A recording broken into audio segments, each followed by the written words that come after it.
Hello and welcome to অ্যাপটি plus. অ্যাপটি প্লাসে সবাইকে স্বাগত। তো প্রত্যেক সপ্তাহের মতো আমরা এই সপ্তাহেও নিয়ে চলে এসেছি উইকলি কারেন্ট অ্যাফেয়ার সিরিজ। আগামী ডাব্লিউবিসিএস এক্সামিনেশনকে লক্ষ্য রেখে আমরা এই সিরিজে যেটা করছি সেটা হচ্ছে 30টা করে এমসিকিউ রাখছি কোশ্চেন অ্যান্সার ফরম্যাটে, এবং তার সাথে সাথে দুটো মেন্সের কোশ্চেন রাখছি। মেন্সের কোশ্চেন আমরা কেন রাখছি? কারণ 2025 সাল থেকে আমরা জানি ডাব্লিউবিসিএস ডেসক্রিপটিভ প্যাটার্ন হতে চলেছে, সেটাকেও ইনক্লুড করার জন্য আমরা দুটো মেন্সের কোশ্চেন রাখছি এমসিকিউ করার সাথে সাথে। তো এটা ফেব্রুয়ারির 4th উইকের কারেন্ট অ্যাফেয়ার্স আমরা এখন পড়তে চলেছি। তো চলো শুরু করা যাক। দেখো, ওয়েস্ট বেঙ্গলের বাজেট এসেছে এবছর। তো বাজেট থেকে আমরা ফেব্রুয়ারি মাসের প্রথম 3 সপ্তাহে কোনো কোশ্চেন রাখিনি। তো এই 4th উইকে আমি দুটো কোশ্চেন ইনক্লুড করে দিয়েছি। কোশ্চেনটা বলছে, which department receive the highest allocation in the West Bengal budget 2024-25? 2024-25 West বেঙ্গলের বাজেটে কোন ডিপার্টমেন্ট সব থেকে বেশি টাকা অনুদান পেয়েছে? 4টে অপশন আছে।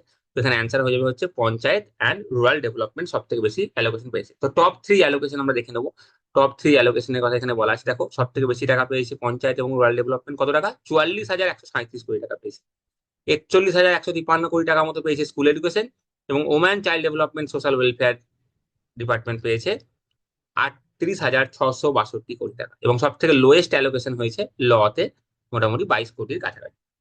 তো এটা আমরা জেনে নিলাম একটা প্রথম প্রশ্ন হিসাবে। পরের প্রশ্ন দেখো।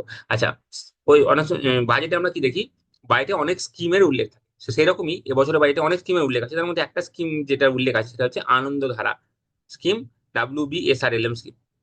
এটার উদ্দেশ্য কি? এটার মুখ্য উদ্দেশ্য হচ্ছে woman employment through self employment and financial inclusion. এটা যেহেতু এই স্কিমের কথা বাজেটে মেনশন করা আছে, সেই জন্য আমি এই স্কিমটার উদ্দেশ্য কি সেটা একটা কোশ্চেন রেখেছি। কারণ অনেক সময় বাজেটে যে স্কিমগুলো মেনশন থাকে সেই স্কিমগুলো থেকে কিন্তু প্রশ্ন করা হয়ে থাকে।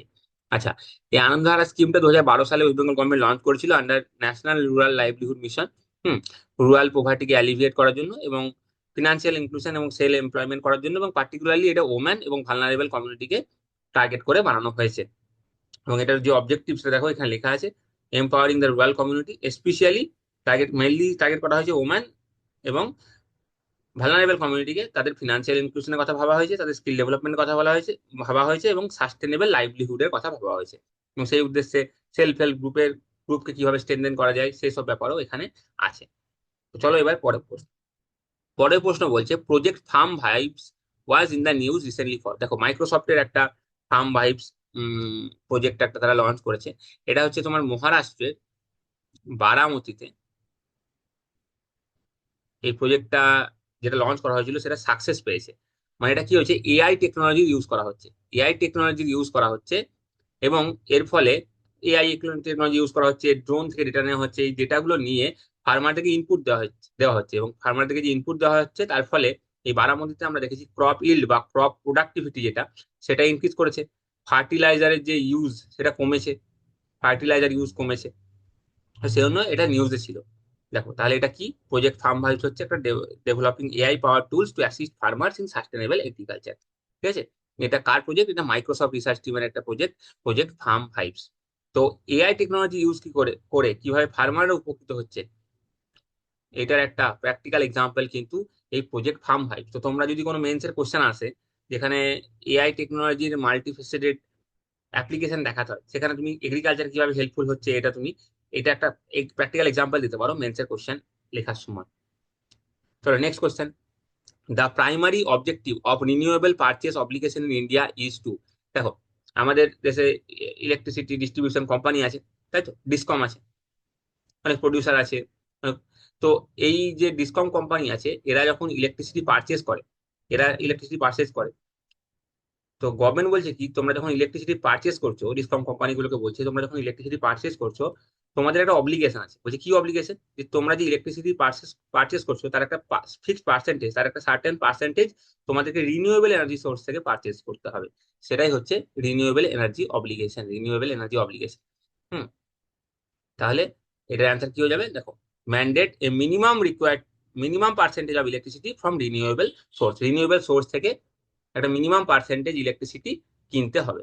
দেখো, renewable purchase obligation is regulatory mechanism in India that mandate certain entity, যেমন ডিসকম এন্টিটি বা open access consumer, captive power producer, এদেরকে কি বলা হচ্ছে, তোমরা যে ইলেকট্রিসিটি কিনছো তার একটা সার্টেন পার্সেন্টেজ রিনিউয়েবল এনার্জি থেকে সোর্স থেকে পারচেস করতে হবে। এর ফলে যে ইন্ডিয়ার রিনিউয়েবল এনার্জি সোর্সের যে টার্গেট, ইন্ডিয়া টার্গেট কি, বাই 2030 আমাদের যে 500 গিগাওয়াট রিনিউয়েবল এনার্জি সোর্সের যে টার্গেট, সেটাকে অ্যাচিভ করার জন্য, ফসিল ফুয়েলস এর উপর রিলায়েন্স কমানোর জন্য, এবং ইন্ডিয়ার যে ক্লাইমেট অ্যাকশন গোল আছে সেটাকে অ্যাচিভ করার জন্য এই যে regulatory mechanism renewable purchase obligation, সেটা কিন্তু খুবই গুরুত্বপূর্ণ হতে চলেছে। তো চলো পরের প্রশ্নে যাওয়ার আগে একটা অ্যানাউন্সমেন্ট, যেটা প্রত্যেক সপ্তাহে আমি করে থাকি। সেটা হচ্ছে, দেখো ডাব্লিউবিসি সাকসেস গাইড বলে আমাদের একটা টেলিগ্রাম চ্যানেল আছে। এই টেলিগ্রাম চ্যানেলে তোমরা যুক্ত হয়ে যাবে। এই টেলিগ্রাম চ্যানেলে তোমরা কি করে যুক্ত হবে, এই ক্লাসের এই ভিডিও ডেসক্রিপশনে লিঙ্ক দেওয়া থাকবে, সেই লিঙ্কে ক্লিক করলে তোমরা এই গ্রুপে অ্যাড হতে পারবে। এই গ্রুপের বিশেষত্ব কি, এখানে আমরা ডেইলি প্র্যাকটিস কোশ্চেন প্রত্যেকদিন সকালে এখানে পোস্ট করা হয়। সেই কোশ্চেনে তোমরা অ্যান্সার লিখবে, সেটাকে সাবমিট করবে তোমরা। সেটা সাবমিট করার পরে সেটা তোমরা ইভ্যালুয়েশন পেয়ে যাবে। এবং তার সাথে সাথে সন্ধ্যের দিকে তোমরা এটার একটা মডেল অ্যান্সার পেয়ে যাবে এই কোশ্চেনটা। সেই জন্য এই টেলিগ্রাম গ্রুপে যত তাড়াতাড়ি সম্ভব তোমরা অ্যাড হয়ে নাও। এবং এই ক্লাসের যে পিডিএফ, এই ক্লাসের পিডিএফটাও তোমরা কিন্তু পেয়ে যাবে। এই ক্লাসের পিডিএফ ডাউনলোড করতে গেলে তোমাদেরকে ভিডিও ডেসক্রিপশনে যে লিঙ্ক দেওয়া থাকবে, সেই লিঙ্কে ক্লিক করলে তোমরা এই ক্লাসের পিডিএফ ডাউনলোড করতে পারবে। তো চলো পরে বসে না। False killer whales are species of false killer whale, দেখো এটা নিউজে ছিল, তার কারণ হচ্ছে dozens of false killer whales এর যে স্পিসিস, সেটা একটা রিমোট অস্ট্রেলিয়ান বিচে তারা স্ট্যান্ডার্ড ছিল। হুম, অস্ট্রেলিয়ান বিচে ছিল, তো সেই জন্য এটা নিউজে ছিল, সেই জন্য আমি কোশ্চেনটা রেখেছি। তো false killer whales are species of কিসের স্পিসিস, এরা এরা হচ্ছে ওশিয়ানিক ডলফিন, এরা হচ্ছে ওশিয়ানিক ডলফিন। এবার দেখো আমরা জানি আইইউসিএন এর রেড লিস্ট হয়, সে তারা কনজারভেশন স্ট্যাটাস দেয়। তো এই যে স্পিসিসটা আছে ফলস কিলার হোয়েলস, তার কনজারভেশন স্ট্যাটাস হচ্ছে নিয়ার থ্রেটেড, এনটি, নিয়ার থ্রেটেড। এই লিস্ট কে জারি করে, আমরা জানি আইইউসিএন এর রেড লিস্ট হয়, সেখানে এই স্পিসিসটাকে নিয়ার থ্রেটেড হিসাবে ডেজিগনেট করা হয়েছে।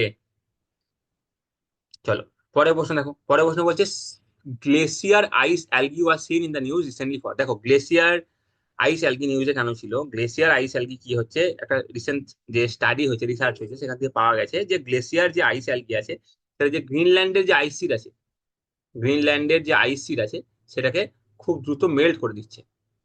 কি করে দিচ্ছে, এটাকে ডার্কেন করে দিচ্ছে অ্যাকচুয়ালি প্রথমে। আমরা জানি যত আইস যদি হোয়াইট থাকে, হ্যাঁ, বা হোয়াইট কোনো সারফেস থাকে, তার অ্যালবেডো হাই। অ্যালবেডো হাই হলে কি হবে, সানলাইটকে রিফ্লেক্ট করে দিতে পারবে বেশি বেশি। বাট যদি সেই সারফেসটা ডার্কেন হয়ে যায়, তাহলে তার অ্যালবেডো কমে যাচ্ছে।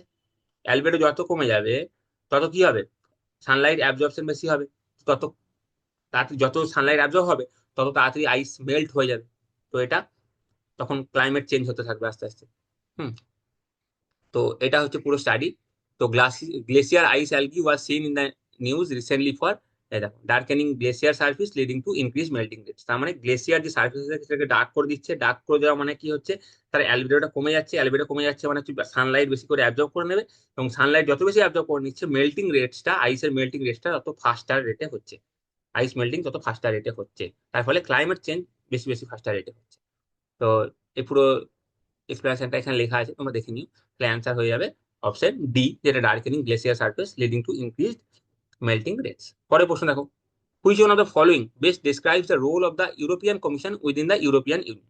দেখো এই কোশ্চেনটা রাখার কারণ হচ্ছে, কারণ আমরা রিসেন্ট দেখেছি বিভিন্ন টকসে, বিভিন্ন সামিটে, যে ইউরোপিয়ান ইউনিয়ন যেটা আছে সেটা চাইছে যে ইন্ডিয়ার সাথে মাল্টিফেসিলিয়েট পার্টনারশিপকে আরো নতুন উচ্চতায় নিয়ে যাওয়ার জন্য। সেই কনটেক্সটে যেহেতু ইউ নিউজে আছে, ইন্ডিয়ার কনটেক্সটে যেহেতু নিউজে আছে, সেই অন্য এই কোশ্চেনটা আমি রেখেছি যে ইউরোপিয়ান কমিশনের রোলটা কি, ইউরোপিয়ান ইউনিয়নের আন্ডারে যে ইউরোপিয়ান কমিশন আছে তার রোল কি।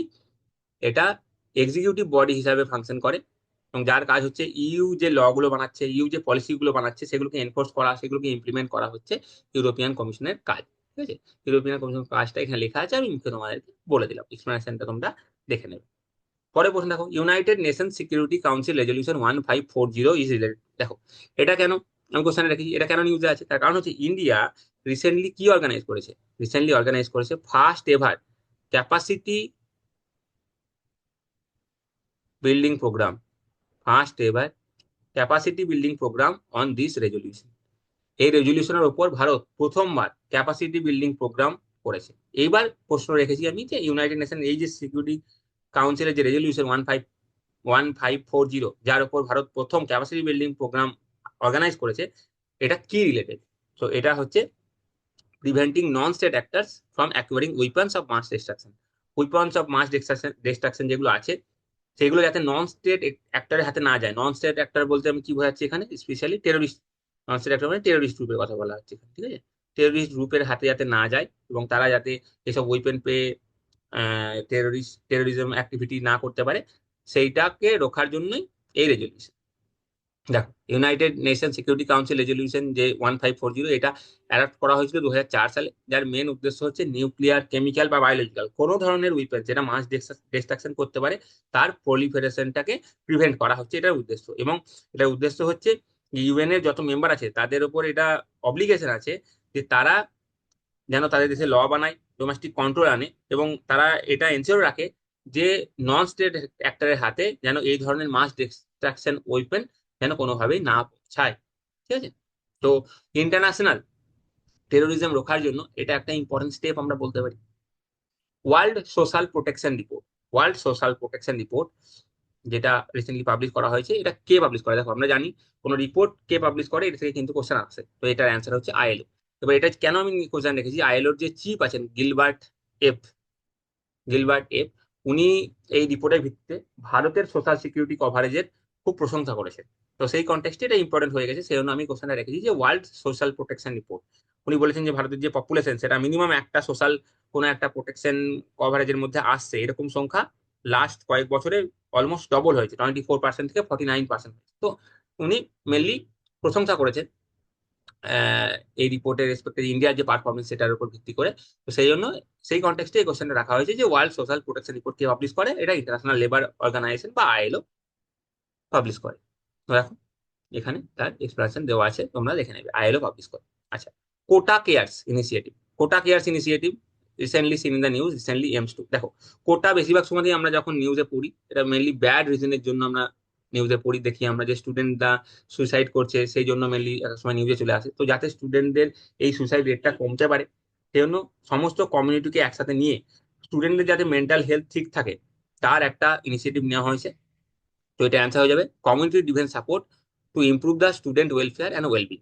আচ্ছা, এর আগেও তোমরা একটা নিউজ দেখেছিলে হয়তো, যে কোটার যে অ্যাডমিনিস্ট্রেশন আছে তারা যে সানডে টেস্ট, আগে সানডেতেও যে টেস্ট নেওয়া হতো সেটা নিষেধাজ্ঞা জারি করেছিল। নো সানডে টেস্ট বলে একটা ইনিশিয়েটিভ হয়েছিল, সেটা একটা ডিরেকশন এসেছিল যে কোটাতে কোনো সানডে টেস্ট হবে না বলে। তো এরকম মাঝে মাঝে ইনিশিয়েটিভ হয়, আমরা যখনই শুনতে পাই যে কোনো মেন্টাল হেলথ ইস্যু চলছে কোটাতে স্টুডেন্টদের বা সুসাইড চলছে, তখন এই ধরনের বিভিন্ন ধরনের ইনিশিয়েটিভ নেওয়া হয়ে থাকে। তো এটা একটা কমিউনিটি ডিভেন ইনিশিয়েটিভ নেওয়া হয়েছে, কোটা কেয়ার্স ইনিশিয়েটিভ, যেটা স্টুডেন্টের মেন্টাল হেলথকে দেখবে, স্টুডেন্টের ওভারঅল ওয়েলবিং কে রক্ষা করবে। তো দেখো, এটা কে করেছে, কারা লঞ্চ করেছে? কোটা ডিস্ট্রিক্ট অ্যাডমিনিস্ট্রেশন এবং তার সাথে সাথে কোটা স্টুডেন্টস ওয়েলফেয়ার সোসাইটি। তার মানে এটা একটা কমিউনিটি ড্রিভেন একটা ইনিশিয়েটিভ, স্টুডেন্টের ওভারঅল ওয়েলবিং এর জন্য এটা করা হয়েছে। চলো, পরের প্রশ্ন দেখো। পরের প্রশ্ন বলছে which one of the following best describes the primary function of the public accounts committee. আচ্ছা, public account committee primary function কেন কোশ্চেন রাখা হয়েছে, তার মেন যে কারণ যেটা কোশ্চেন রাখা হয়েছে সেটা হচ্ছে দিল্লি লেজিসলেটিভ অ্যাসেম্বলির ইলেকশন হয়েছে আমরা জানি, এবং রিসেন্টলি আম আদমি পার্টির সরকার হেরে গেছে এবং বিজেপি সরকার ক্ষমতায় এসেছে।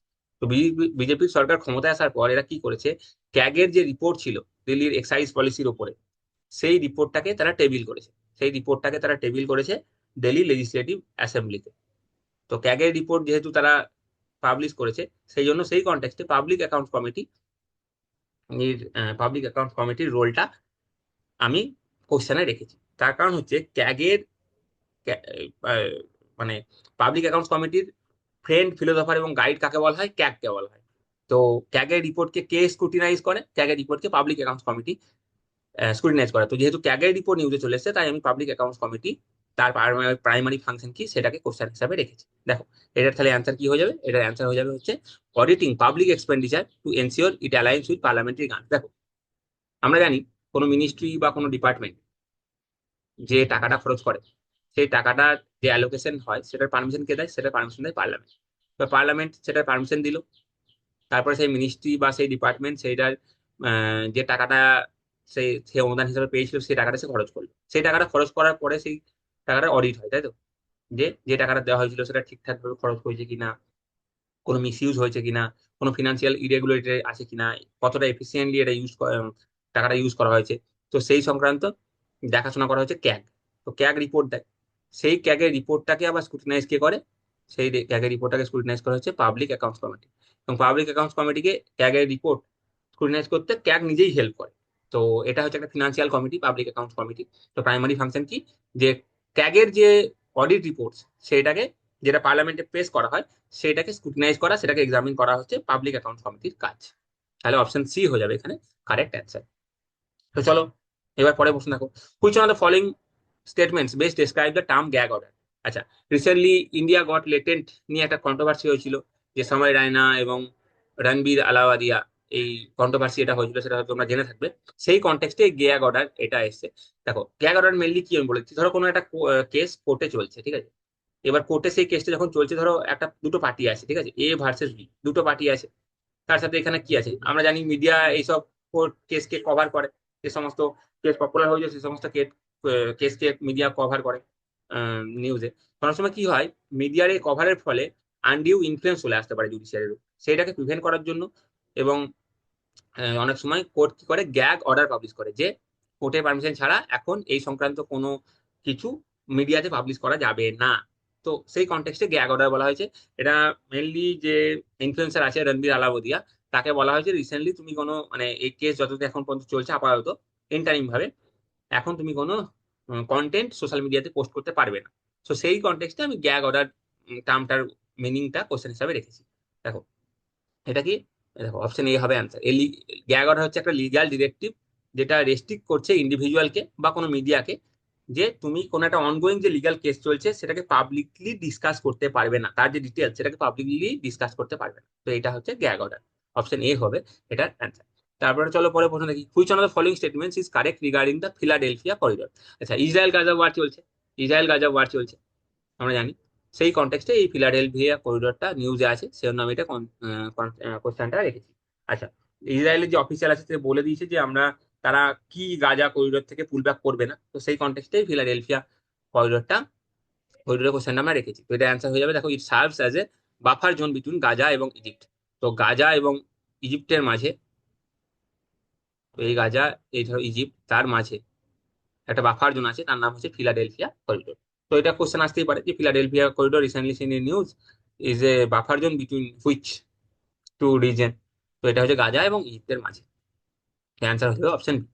চলো নেক্সট প্রশ্ন আমরা দেখে নিই। চলো, which of the following countries does not share A land border with Honduras. আচ্ছা, এই কোশ্চেনটা কেন রেখেছি, দেখো হন্ডুরাসে রিসেন্টলি একটা সারা ট্রপিক্যাল স্টর্ম সারা হিট করেছিল। সেজন্য ইন্ডিয়া প্রায় 26 টন মতো হিউম্যানিটেরিয়ান অ্যাসিস্ট্যান্স কিন্তু পাঠিয়েছে। এই হিউম্যানিটেরিয়ান অ্যাসিস্ট্যান্সের মধ্যে গ্লাভস আছে, গ্লুকোমিটার্স আছে, অক্সিমিটার্স আছে, ঠিক আছে, ব্ল্যাঙ্কেট আছে, স্লিপিং ম্যাটস আছে, হাইজিন কিটস আছে, এগুলো সব হিউম্যানিটেরিয়ান অ্যাসিস্ট্যান্স ইন্ডিয়া পাঠিয়েছে হন্ডুরাসকে। তো সেই কনটেক্সটে আমি হন্ডুরাসের ল্যান্ড বর্ডার সম্পর্কে কোশ্চেনটা রেখেছি। তো এগুলো সবই কিন্তু কারেন্ট অ্যাফেয়ার্স থেকে ইন্সপায়ার্ড হয়ে কোশ্চেন। তো সেই জন্য আমি কি করছি, কারেন্ট অ্যাফেয়ার্স এর যে যে কারণে নিউজে এসছে সেই কনটেক্সটটা তোমাকে আমি দিয়ে দিচ্ছি সবসময়, যে কোন কনটেক্সটে আমি কোশ্চেনটা রেখেছি, এবং সেই সংক্রান্ত একটা কোশ্চেন আমি তোমাকে এক্সট্রা ইনফরমেশন হিসেবে দিয়ে দিচ্ছি। দেখো এটা ম্যাপটা আমি দিয়ে দিচ্ছি, দেখো নিচে দেখো নিকারগু। আচ্ছা, প্রথমে আগে বলে রাখি, হন্ডুরাস কোথাকার কান্ট্রি, এটা একটা সেন্ট্রাল আমেরিকান কান্ট্রি। আচ্ছা, এটার যে ল্যান্ড বর্ডার শেয়ার করছে সেটা নিকারাগুয়ার সাথে করছে, এল সালভাদোরের সাথে করছে, গুয়াতেমালার সাথে করছে। তাহলে দেখো, নিকারগুনিয়ার সাথে করছে, এল সালভাদোরের সাথে করছে এবং গুয়াতেমালার সাথে করছে। যেটার সাথে করছে না সেটা হচ্ছে কোস্টারিকা। তাহলে এখানে অ্যান্সার হয়ে যাবে হচ্ছে কোস্টারিকা। কোস্টারিকার সাথে হন্ডুরাস কোনো ল্যান্ড বর্ডার শেয়ার করছে না।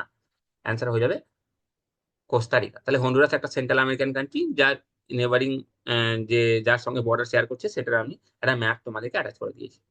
চলো তারপরে প্রশ্ন দেখো, প্রিমর্ডিয়াল ম্যাগমা রেফার্স টু। আচ্ছা, এই কোশ্চেনে কেন রাখা হচ্ছে, দেখো চন্দ্রায়ন যে ইন্ডিয়ার, যে চন্দ্রায়ন 3 মিশন যে ইন্ডিয়া সাকসেসফুল হলো, ইন্ডিয়া যে মুনের যে সাউথ পোলে যেটা ল্যান্ড করেছে, তার ফলে এখন যে ডেটাগুলো পাওয়া যাচ্ছে সেখান থেকে একটা ফার্স্ট ডিটেল ম্যাপ বানানো হয়েছে মুনের যে সাউথ পোল, সেই সাউথ পোলের রিগার্ডিং একটা ডিটেলড ম্যাপ বানানো হয়েছে। সেই কনটেক্সটে এই প্রিমোডিয়াল ম্যাগমার কথা বলা হয়েছে।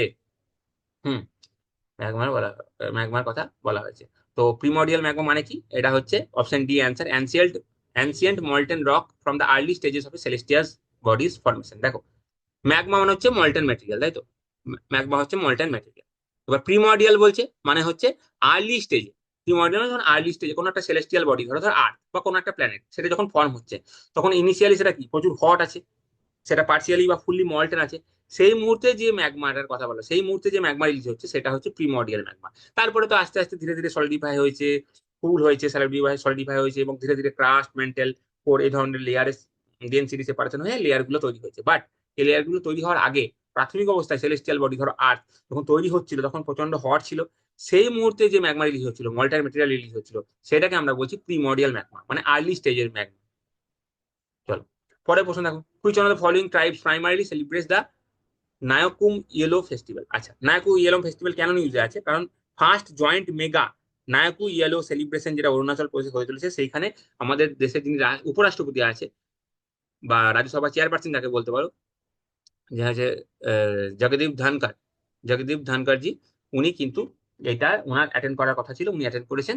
সেই কনটেক্সটে সেই জন্য এই ফেস্টিভ্যালটা ইম্পর্টেন্স পেয়ে গেছে, যেহেতু আমাদের দেশের উপরাষ্ট্রপতি এই ফেস্টিভ্যালে অংশগ্রহণ করেছিলেন, তাই এটা ইম্পর্টেন্স পেয়েছে। তো এটা প্রাইমারিলি কারা সেলিব্রেট করে? নাইসি, অরুণাচল প্রদেশের নাইসি ট্রাইব, অরুণাচল প্রদেশের নাইসি ট্রাইব তারা এটাকে সেলিব্রেট করে। এটা একটা কমিউনিটি ফেস্টিভ্যাল যেটা হারমোনি, প্রসপারিটি, ওয়েলবিং পিপলের এটাকে রিফ্লেক্ট করে। ঠিক আছে, চল পরের প্রশ্ন দেখো, national science day celebrated on, দেখো ডে থেকে কিন্তু কোশ্চেন আসে যে কোন দিনে কি পালন করা হয়। ন্যাশনাল সায়েন্স ডে কবে সেলিব্রেট করা হয়? অ্যানুয়ালি সেলিব্রেট করা হয় ফেব্রুয়ারি 28 তারিখ। কেন সেলিব্রেট করা হয়? কারণ 1928 সালে ফেব্রুয়ারি 28 তারিখ এই দিনে সিভি রমন তার যে রমন ডিসকভারি সেটাকে অ্যানাউন্স করেছিলেন। তো সেটাকে সেলিব্রেট করার জন্য আমরা ন্যাশনাল সায়েন্স ডে ফেব্রুয়ারি 28-এ আমরা কিন্তু পালন করে থাকি। চল পরের প্রশ্ন দেখো, পরের প্রশ্ন হচ্ছে the Kashi Tamil Sangam Sangamam is organized to celebrate the historical and cultural connection between Tamil Nadu and which city? তো তামিলনাড়ু এবং বারাণসীর মধ্যে কানেকশনটাকে এস্টাবলিশ করা হচ্ছে কাশী তামিল সঙ্গম। আচ্ছা, এটা কেন নিউজে আছে? কারণ আমাদের দেশের যিনি external affairs minister doctor S Jaishankar এবং 45 জন আরো অনেক ফরেন অ্যাম্বাসেডার তারা তামিল ডেলিগেটদের সাথে ইন্টারাক্ট করেছে এই কাশী তামিল সঙ্গম চলাকালীন। তো সেই জন্য এটা ইম্পর্টেন্ট হয়ে যাচ্ছে, এটা আমাদের ইউনিটি ইন ডাইভার্সিটিকে শো করছে। হুম, এবং এটা এক ভারত শ্রেষ্ঠ ভারতের সাথে যে ইনিশিয়েটিভ আছে সেটার সাথে এটা অ্যালাইন করে। দেখো কাশি টু তামিলনাড়ু, নর্থ ইন্ডিয়ার সাথে সাউথ ইন্ডিয়ার যে কানেকশন এই সঙ্গমের দ্বারা আমরা বুঝতে পারছি। তো যখন তুমি ইউনিটি ইন ডাইভার্সিটি নিয়ে কোনো এসে লিখছো, হ্যাঁ, কোনো ধরো এসে লিখছো বা কোনো মেন্সে কোশ্চেন লিখছো, তখন এই যে ইনিশিয়েটিভ, এই যে প্রোগ্রাম, তার কথা তোমরা বলতে পারো যে এই ধরনের প্রোগ্রামের ফলে আমাদের ইউনিটি ইন ডাইভার্সিটি প্রকাশ হচ্ছে। নর্থ ইন্ডিয়ার সাথে সাউথ ইন্ডিয়ার যে মাঝে মাঝে আমরা দেখি বিভাজন তৈরি হচ্ছে লিঙ্গুইস্টিক ল্যাঙ্গুয়েজ নিয়ে, সেইটাকে ছাড়িয়ে গিয়ে এই যে সমাগম, এটা দেখায় যে আমরা ডাইভার্সিটি আমাদের মধ্যে থাকলেও আমাদের মধ্যে একটা ইউনিটি আছে। তো এইগুলো তোমরা এসেতে ইউজ করতে পারো এই ধরনের ইনিশিয়েটিভ গুলো। আচ্ছা, পরে প্রশ্ন দেখো, which one of the following organisation is responsible for evaluating natural heritage sites nominated for the world heritage status? দেখো ইউনেস্কোর ওয়ার্ল্ড হেরিটেজ স্ট্যাটাস যখন কোনো একটা সাইট পায়, হ্যাঁ, তার আগে কি হয়? তার আগে নমিনেশন হয়, তাই তো? তার আগে নমিনেশন হয়। তো এবার নমিনেশন থেকে তুমি অ্যাকচুয়ালি সত্যিকারের স্ট্যাটাসটা পাবে কিনা সেটা কে দেখে? সেটা দেখে হচ্ছে আইইউসিএন, সেটা দেখে হচ্ছে IUCN, international union for conservation of nature.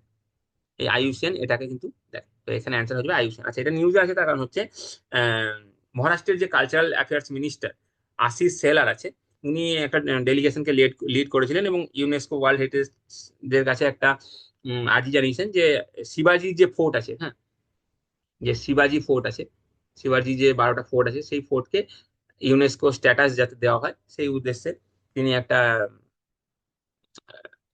Appeal করেছেন ইউনেস্কোর কাছে। তো সেই কন্টেক্সটে এটা নিউজে চলে এসেছিল, সেই জন্য আমি এটা কোশ্চেন হিসাবে রেখেছি। ঠিক আছে, দেখো অ্যান্সার হয়ে যাবে আইইউসিএন।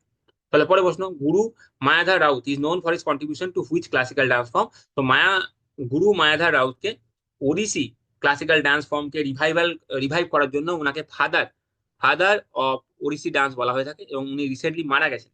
যেহেতু উনি রিসেন্টলি মারা গেছেন, তো অবশ্যই থেকে আমরা প্রশ্ন আসে জানি, সেই জন্য সেই কন্টেক্সটে আমি এই কোশ্চেনটা রেখেছি। এবং উনি অনেক ধরনের এলিমেন্ট এই ওড়িশি ডান্সের মধ্যে ইন্ট্রোডিউস করেছিলেন, যেমন মুদ্রা বিনিয়োগা, সঞ্চারী ভাবা, রাস থিওরি, এইসব উনি ইন্ট্রোডিউস করেছিলেন। এবং উনি জয়ন্তিকা অ্যাসোসিয়েশন 1959 সালে কো ফাউন্ড করেছিলেন। তো ওনাকে ফাদার অফ ওড়িশি ডান্স বলা হয়, উনি রিসেন্টলি মারা গেছেন, তাই এই কোশ্চেনটা ইম্পর্টেন্ট হয়েছে। আচ্ছা, Uttar Pradesh become the first Indian state to introduce which facility for better communication? Better কমিউনিকেশনের জন্য উত্তরপ্রদেশ ভারতের প্রথম রাজ্য হিসাবে ট্রান্সলেটার ফেসিলিটি কিন্তু লঞ্চ করে দিয়েছে। ট্রান্সলেটার ফেসিলিটি দেখো, কোনো টুরিস্ট, ধরো নন হিন্দি স্পিকিং কোনো টুরিস্ট, হ্যাঁ, কোনো উত্তরপ্রদেশে ধরো বেড়াতে গেছে, তারপর সে ধরো কোনো একটা কারণে তাকে হয়তো কোনো গভর্নমেন্ট অফিস ভিজিট করতে হচ্ছে। তো তার যে সে যখন গভর্নমেন্ট অফিস ভিজিট করবে, তাতে তার যাতে কোনো ল্যাঙ্গুয়েজ ব্যারিয়ার না থাকে, তাতে ইজিলি কমিউনিকেট করতে পারে, তার জন্য এই ট্রান্সলেটার ফেসিলিটি তাকে হেল্প করবে। চলো, next question, which country top the medal tally in the Asia cup 2025 archery tournament? আচ্ছা, এশিয়া কাপ 2025 আর্চারি টুর্নামেন্টে মেডেল ট্যালিতে টপ করেছে হচ্ছে ইন্ডিয়া। মেডেল ট্যালিতে এটা আমাদের খুব গর্বের বিষয়। ইন্ডিয়া মেডেল ট্যালিতে টপ করেছে, টোটাল 8খানা মেডেল পেয়েছে, তার মধ্যে 5টা গোল্ড, 2টো সিলভার এবং 1টা ব্রোঞ্জ। এবং এই যে টুর্নামেন্ট, এটা কোথায় আয়োজন করা হয়েছিল? এটা থাইল্যান্ডের ব্যাংককে আয়োজন করা হয়েছিল। তো আয়োজক দেশ ছিল হচ্ছে থাইল্যান্ড। এখানে ইন্ডিয়া মেডেল ট্যালিতে টপ করেছে। পরে প্রশ্ন দেখো, scientist have recently develop the first detail map of which reason of moon? এটা আমরা একটু আগে ওটা আলোচনা করতে গিয়ে বললাম। তো ফার্স্ট সাউথ পোল রিজনের ডিটেল ম্যাপ কিন্তু সায়েন্টিস্টরা রিসেন্টলি ডেভেলপ করেছে। তো এটার অ্যান্সার হয়ে যাবে হচ্ছে তোমার সাউথ পোল। আচ্ছা, এটা কেন ইম্পর্টেন্ট? কারণ সাউথ পোলে যেটা বলা হচ্ছে যে ওয়াটার আইস থাকার সম্ভাবনা আছে, সেই জন্য ফিউচার যে স্পেস এক্সপ্লোরেশন হবে, সেক্ষেত্রে এই ম্যাপটা কিন্তু হেল্পফুল হতে পারে। যেমন ফিউচার যে লুনার মিশন গুলো আছে, নাসার যে আর্টেমিস প্রোগ্রাম আছে, বা ভারতের যে ইসরোর যে পরবর্তী চন্দ্রায়ন মিশন আছে, চন্দ্রায়ন মিশন আছে, সেইগুলোতে এই ম্যাপটা কিন্তু আরো হেল্পফুল আসতে পারে, কাজে লাগতে পারে। আচ্ছা, পরে প্রশ্ন, India recently assume the chairmanship of which intergovernmental organization? কোন ইন্টার গভর্নমেন্টাল অর্গানাইজেশনের চেয়ারম্যানশিপ ইন্ডিয়া রিসেন্টলি অ্যাজিউম করেছে? এটা হচ্ছে bay of Bengal intergovernmental organization, BOBIGO. আচ্ছা, এই বিওবিআইজিও কোন কোন কান্ট্রি আছে এখানে? ইন্ডিয়া আছে, বাংলাদেশ আছে, মায়ানমার আছে, থাইল্যান্ড আছে, শ্রীলঙ্কা আছে। এবং এটার এম হচ্ছে ট্রেডকে, মেরিটাইম সিকিউরিটিকে এবং এনভায়রনমেন্টাল কনজারভেশনকে আরো স্ট্রেনথেন করা। তাহলে পরে প্রশ্ন, which Indian was included in the Times woman of the year 2025? Times woman of the year 2025 এ কাকে ইনক্লুড করা হয়েছে? পূর্ণিমা দেবী বর্মন। ডক্টর পূর্ণিমা দেবী বর্মনকে ইনক্লুড করা হয়েছে। আচ্ছা, উনি কে? উনি একজন ফেমাস ওয়াইল্ড লাইফ কনজারভেশনিস্ট। উনি কি করেছেন? কমিউনিটি ড্রিভেন একটা কনজারভেশন এফোর্ট উনি চালিয়েছেন। উনি কি করেছেন? একটা হারগিলা আর্মি তৈরি করেছেন, যে লোকাল ওম্যানদের এটা একটা অর্গানাইজেশন, যারা কি করে ওয়াইল্ড লাইফ অ্যানিমালদেরকে কনজার্ভ করে। মেনলি ওরা যেটাকে প্রোটেক্ট করেছে সেটা হচ্ছে গ্রেটার অ্যাডজুট্যান্ট স্টর্ক। এটা একটা এন্ডেঞ্জার্ড বার্ড, যেটা আসামে পাওয়া যায়। তো এই যে আসামে পাওয়া যায় যে এন্ডেঞ্জার্ড বার্ড, যার নাম হচ্ছে গ্রেটার অ্যাডজুট্যান্ট স্টর্ক, সেটাকে এরা কমিউনিটি কনজারভেশন এফোর্টের মাধ্যমে এটাকে প্রোটেক্ট করেছে। সেই জন্য ওনার নামটা এখানে এসেছে। তো কমিউনিটি ড্রিভেন কনজারভেশন এফোর্টের মাধ্যমে আমরা কিভাবে ওয়াইল্ড লাইফ প্রোটেকশনে হেল্প করতে পারি, ওয়াইল্ড লাইফ প্রোটেকশনে কাজে লাগতে পারে, সেটার একটা বিরাট উদাহরণ কিন্তু এই মহিলা এবং তার টিম। তো চলো, এগুলো তোমরা, এই যে এক্সাম্পল গুলো আছে, এগুলো তোমরা কোশ্চেনে মেন্সের অ্যান্সার রাইটিং করার সময় বা এসের অ্যান্সার রাইটিং করার সময় এই সমস্ত যে ইনোভেটিভ এক্সাম্পল গুলো আছে, সেগুলো কিন্তু তোমরা ইউজ করতে পারো। চলো, পরে প্রশ্ন, which organisation release the interim economic outlook report highlighting GDP growth and inflation? দেখো, রিপোর্ট থেকে কিন্তু কোশ্চেন আসে, কারা পাবলিশ করে এবং কি পাবলিশ করে। তো এরা মেনলি জিডিপি গ্রোথ এবং ইনফ্লেশন পাবলিশ করে, ইনফ্লেশন ডেটা পাবলিশ করে। এবং কে পাবলিশ করেছে? এটা এটা ওইসিডি পাবলিশ করেছে। ওইসিডি রিসেন্টলি পাবলিশ করেছে ইন্টারিম ইকোনমিক আউটলুক রিপোর্ট। দেখো, এখানে বলা আছে ওইসিডি পাবলিশ করেছে। আচ্ছা, পরে বলে দেখো, what is the purpose of the recently launched Aadhaar good governance portal by the ministry of electronics and information technology? দেখো, এখানেই তুমি একটা কোশ্চেনের মধ্যে একটা ইনফরমেশন পেয়ে যাচ্ছ, যে আধার গুড গভর্নেন্স পোর্টাল কে লঞ্চ করেছে? Ministry of electronics and information technology. এটার উদ্দেশ্য কি? দেখো, to streamline approval process for Aadhaar authentication request. Aadhaar authentication রিকোয়েস্টের জন্য অ্যাপ্রুভাল প্রসেসটাকে স্ট্রিমলাইন করা এটার উদ্দেশ্য। এবং এটা করার ফলে কি হবে? ইজ অফ ডুইং বিজনেস যেমন এনহান্স হবে, তার সাথে সাথে সার্ভিস ডেলিভারিটাও কিন্তু এনহান্স হবে। পরে প্রশ্ন দেখো, who was appointed as the second principal secretary to PM Narendra Modi in February 2025? দেখো, অলরেডি একজন প্রিন্সিপাল সেক্রেটারি আছে, যার নাম হচ্ছে পিকে মিশ্রা। ইন অ্যাডিশন টু পিকে মিশ্রা আরেকজনকে অ্যাপয়েন্ট করা হয়েছে। তার নাম কি? তার নাম তার নাম হচ্ছে তার নাম হচ্ছে শক্তিকান্ত দাস। আচ্ছা, শক্তিকান্ত দাস এর আগে কি ছিলেন? আরবিআই এর গভর্নর ছিলেন। এর আগে আরবিআই এর গভর্নর ছিলেন, উনি রিটায়ার করে গেছেন। তো এখন উনি এই পোস্টে এলেন, পিএম এর প্রিন্সিপাল সেক্রেটারি। এখন আরবিআই গভর্নর কে? সঞ্জয় মালহোত্রা। এখন আরবিআই গভর্নর হচ্ছে সঞ্জয় মালহোত্রা। আচ্ছা, অরবিন্দ সুব্রমণিয়াম কে ছিলেন? অরবিন্দ সুব্রমণিয়াম ছিলেন এর আগে chief economic adviser government of India. আচ্ছা, দেখো, এখানে শক্তিকান্ত দাসকে রিসেন্টলি প্রিন্সিপাল সেক্রেটারি করা হয়েছে। আচ্ছা, পরে প্রশ্ন দেখো, সেবি সম্পর্কে একটা কোশ্চেন করা হয়েছে। সেবির, দেখো, সেবির নতুন চিফ, যে এর আগে যে মাধবী পুরীবুধ ছিলেন, উনাকে রিপ্লেস করে এখন কে হলেন? তুহিন কান্ত পান্ডে। তুহিন কান্ত পান্ডে কিন্তু রিসেন্টলি সেবির চিফ হিসাবে অ্যাপয়েন্টমেন্ট পেয়েছেন। সেই কন্টেক্সটে একটা কোশ্চেন রাখা হয়েছে, বলা হচ্ছে আরবিআই নাকি সেবির চেয়ারপারসনকে অ্যাপয়েন্ট করে না, এটা ভুল স্টেটমেন্ট। সেবি করে না। এবং পরে স্টেটমেন্ট দেখো, সেবি চেয়ারপারসন বলা হচ্ছে 5 বছরের জন্য তাকে অ্যাপয়েন্ট করা হয়, বা 65 বছরের অবধি তার থাকে, টেনিওর থাকে। তো এইটা পরের স্টেটমেন্টটা কারেক্ট, কিন্তু প্রথমটা নয়, তাহলে অ্যান্সার হয়ে যাবে বি। অ্যান্সার হয়ে যাচ্ছে হচ্ছে বি। দেখো কে তাহলে অ্যাপয়েন্টমেন্টটা কে করে। দেখো একটা কমিটি আছে, তার নাম হচ্ছে financial sector regulatory appointment search committee. সে রেকমেন্ডেশন দেয় এবং সেই রেকমেন্ডেশনের ভিত্তিতে সেন্ট্রাল গভর্নমেন্ট সেবি চেয়ারপারসনকে নিয়োগ করে, এবং তার টেনিয়র হচ্ছে হয় 5 বছর অবধি, না হলে 65 বছর অবধি, যেটা আগে, এবং তার এই সেবির যে চেয়ারম্যান সে রিঅ্যাপয়েন্টমেন্টের জন্য এলিজেবল। আচ্ছা, লাস্ট এমসিকিউ কোশ্চেন দেখে নিই, তারপরে আমরা দুটো মেন্সে কোশ্চেন দেখে নেবো। The constitution of India declares Hindi as the official language of the state and the union. না, ইউনিয়নের জন্য তো বটে, কিন্তু স্টেটের জন্য না, স্টেটের জন্য না। আর পরে প্রশ্ন হচ্ছে constitution directs the union to promote spread of Hindi so that it can become medium of expression for India's diverse culture. পরের স্টেটমেন্টটা কারেক্ট, তো অ্যান্সার হয়ে যাবে টু অনলি। তো যেহেতু এখন যে ল্যাঙ্গুয়েজ, থ্রি ল্যাঙ্গুয়েজ ফর্মুলা নিয়ে একটা ডিবেট চলছে, সেই কনটেক্সটে এই কোশ্চেনটা রাখা হয়েছে। দেখো এই কনটেক্সটে যে আর্টিকেলগুলো ইম্পর্টেন্ট হয়েছে সেটা হচ্ছে আর্টিকেল 343, আর্টিকেল 345, আর্টিকেল 351। এই আর্টিকেলগুলো তোমরা কিন্তু লক্ষ্মীকান্ত থেকে ভালো করে কিন্তু পড়ে নেবে। আচ্ছা, তো এমসিকিউ আমরা সলভ করে নিলাম। এবার আমরা যেটা করবো সেটা দুটো মেন্সের কোশ্চেন রেখেছি, আমি একবার আউটলাইন গুলো বলে দিচ্ছি। দেখো যেহেতু থ্রি ল্যাঙ্গুয়েজ ফর্মুলা নিয়ে ডিবেট চলছে, সেই কন্টেক্সটে কোশ্চেন রাখা হয়েছে যে official language policy of India strikes A balance between unity and diversity, critical analyse করো। তো এটা তোমরা আমরা সেম ফর্মেটে লিখবো। দেখো ইন্ট্রো, বডি, কনক্লুশন। এখানে আমি একটা ইন্ট্রো লিখে দিয়েছি, এইভাবে তোমরা শুরু করতে পারো। তারপরে বডিতে তোমরা লিখতে পারো যে ইন্ডিয়ার যে ল্যাঙ্গুয়েজ পলিসি আছে সেটা বাইল্যাঙ্গুয়াল অফিসিয়াল কমিউনিকেশন করতে পারি আমরা, বোথ হিন্দি এবং ইংলিশ দুটোরই ইউজ হয় অফিসিয়াল পারপাসের জন্য। স্টেটকে অটোনমি দেওয়া হয়েছে যে তারা তাদের অফিসিয়াল ল্যাঙ্গুয়েজ তাদের মতো করে চুজ করতে পারে। আচ্ছা, মাইনরিটি ল্যাঙ্গুয়েজকেও প্রোটেক্ট করা হয়েছে, কারণ এই শিডিউলে টোটাল 22খানা ল্যাঙ্গুয়েজকে স্ট্যাটাস দেওয়া হয়েছে। এবং এডুকেশন পলিসিতেও থ্রি ল্যাঙ্গুয়েজ ফর্মুলা আমরা এনকারেজ করে থাকি। আচ্ছা, কিন্তু চ্যালেঞ্জ আছে কি, সবসময় একটা হিন্দি ইম্পোজিশনের একটা ডিবেট চলে আসে। বিশেষ করে সাউদার্ন স্টেটটা অ্যালিগেশন করে যে আমাদের উপর হিন্দি ইম্পোজিশন করা হচ্ছে ব্যাকডোর দিয়ে।